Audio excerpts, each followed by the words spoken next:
লক্ষ্মীর পাঁচালী পাঠ করা অত্যন্ত পুণ্যদায়ক এবং হিন্দু শাস্ত্র অনুযায়ী বৃহস্পতিবার বা বিশেষ পুজোর দিনে এটি পড়ার রীতি রয়েছে।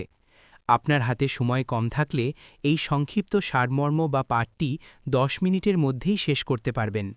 মন দিয়ে এবং ভক্তিভরে নিচের অংশটুকু পড়ুন। মা লক্ষ্মীর পাঁচালী সংক্ষিপ্ত পাঠ।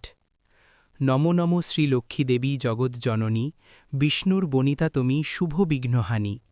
কমলাসনে বসি তুমি দাও বড় দান, তোমার চরণে মাগো করি নিবেদন। পাঁচালীর মূল কথা। একদা মহর্ষি নারদ বৈকুণ্ঠে গিয়ে দেখেন মা লক্ষ্মী অত্যন্ত বিমর্ষ। তিনি কারণ জিজ্ঞাসা করলে মা বলেন, মর্তে মানুষ বড়ই দুঃখী এবং অধর্মের পথে চলছে।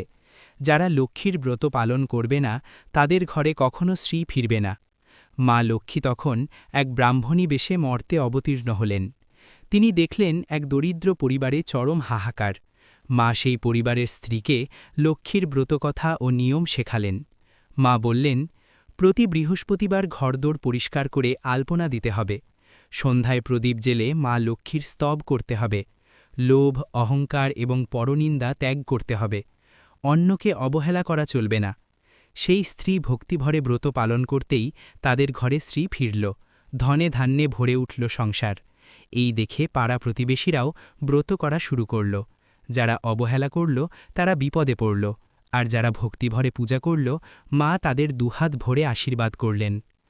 লক্ষ্মীর ব্রত নিয়ম সংক্ষিপ্ত। ১. স্নান সেরে শুদ্ধ বস্ত্রে পূজায় বসবেন। ২. লক্ষ্মীর কোঁড়ি, সরা বা প্রতিমার সামনে ঘটে জল ভরে আম্রপল্লব ও সিঁদুর দিয়ে সাজাবেন। ৩. ফল, মিষ্টি ও সাধ্যমতো নৈবেদ্য অর্পণ করবেন। ৪. ধূপ দ্বীপ জেলে পাঁচালী পাঠ করবেন। ৫. পাঠ শেষে প্রণাম করে প্রসাদ বিতরণ করবেন। সমাপ্তি মন্ত্র। লক্ষ্মী দেবী নমস্তুভ্যং বরদে কামরূপিণী, যথাত্বং স্থিরা বিষ্ণু তথা ভবময়ী স্থিরা। অর্থাৎ, হে মা লক্ষ্মী, তুমি বরদাত্রী ও সর্বকামনা পূরণকারিণী। তুমি যেমন ভগবান বিষ্ণুর কাছে চিরস্থায়ী, আমার গৃহেও তেমনি চিরস্থায়ী হও। কিছু জরুরি সতর্কতা। লক্ষ্মী পূজায় কাঁসর ঘণ্টা বাজাবেন না, শুধু শঙ্খ বাজাবেন। শান্ত মনে পাঠ করবেন, কারণ মা লক্ষ্মী চঞ্চলতা পছন্দ করেন না।